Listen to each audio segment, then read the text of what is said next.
દીકરીઓની છેડતી કરતો એક વ્યક્તિ નજરે ચડ્યો હતો। એ બાબતને લઈને પોલીસે અલગ અલગ ટીમો બનાવી અને એને શોધવાની તજવીજ ચાલુ કરી દીધી હતી।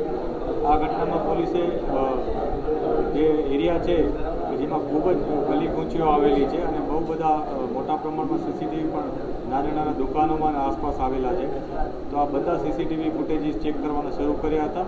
આ માટે અમારે વધુ ટીમની જરૂરિયાત હોવાથી ઝોન 2 પોલીસ જે છે વિસ્તાર અમારો, એમાં 5 પોલીસ સ્ટેશનના સર્વેલન્સ સ્ટાફના માણસોને બોલાવી અને મોટા પ્રમાણમાં ટીમો બનાવી હતી।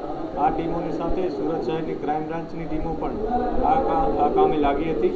બધાએ એક થઈ અને જે એક યુનાઇટેડ એક વેમાં આગળ કામગીરી શરૂ કરી હતી। જુદી જુદી ટીમો બનાવી अलग अलग